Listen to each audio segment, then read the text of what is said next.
AIMIM प्रमुख असदुद्दीन ओवैसी ने एक जनसभा को संबोधित करते हुए बिहार के प्रवासी मजदूरों के मुद्दे को उठाया। उन्होंने कहा है कि बिहार के नौजवान आजीविका की तलाश में पलायन करते हैं, लेकिन जब चुनाव आता है तो उन्हें वोट देने का अधिकार नहीं मिल पाता। ओवैसी ने भारत निर्वाचन आयोग से अपील करते हुए कहा है कि हम ईसीआई से निवेदन करते हैं कि वो इस मुद्दे पर एक सर्वदलीय बैठक बुलाएं। बिहार की जनता को वोट डालने का अधिकार मिलना चाहिए, ये उनका लोकतांत्रिक हक है।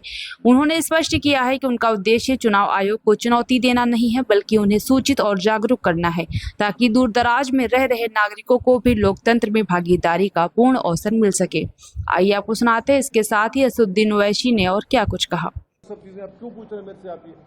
और लास्टली हम इलेक्शन कमीशन ऑफ इंडिया को ये बताना चाह रहे कि सुप्रीम कोर्ट का जजमेंट है जो इलेक्शन कमीशन ऑफ इंडिया को फॉलो करना पड़ता है। आप सुप्रीम कोर्ट से बड़े नहीं हैं। लाल बाबू हुसैन केस में जो सुप्रीम कोर्ट ने जो गाइडलाइंस दिए, जो आपको बताया, उसको भी आप वॉयलेट कर रहे हैं। तो ऑल इन ऑल ये एक्सरसाइज डिसएनफ्रेंचाइजमेंट को लीड करेगा। और कई आप सब लोग जानते हैं कि बिहार के नौजवान पलायन करते, कोई हैदराबाद के होटल में काम कर रहा, कोई मुंबई के, कोई दिल्ली होटल में काम कर रहा, कोई पंजाब के खेतों में काम कर रहा है। और सीमांचल का एरिया, स्पेसिफिक एग्जांपल दे रहा हूं, अब आप थोड़े दिन के बाद देखेंगे 1.5-2 महीने वो तकरीबन एरिया सीमांचल कट ऑफ रहता। हजारों एकड़ जमीन पानी फ्लड से कट जाती, गांव कट जाते, घर बह जाते। कैसे होगा बताइए? और ईसीआई के पास क्या डेटा है भाई लीगल माइग्रेंट्स का? शेयर करिए हमारे को आप। हम भी चाह रहे कि इलेक्टोरल साफ होना, मगर ये जल्दबाजी में फैसला लिया गया है।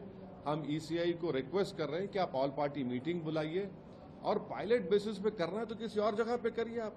अगर कल बिहार में कई लोगों के नाम नहीं आएंगे, जो नहीं आ सकते, पूरी गारंटी दे रहा हूं मैं आपको, नहीं आएंगे कई लोगों के नाम, तो क्या करेंगे फिर आप?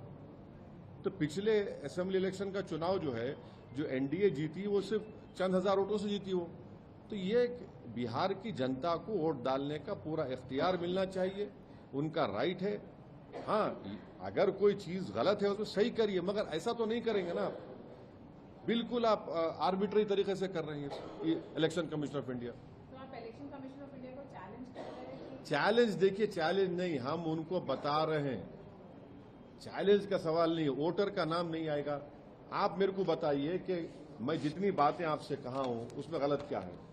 जब बिहार में 2000 में सिर्फ 3.7 रजिस्ट्रेशन ऑफ बर्थ हो रहा है, 2004 में 11.5, 2005 में 16.9, 2000 में कंट्री में 56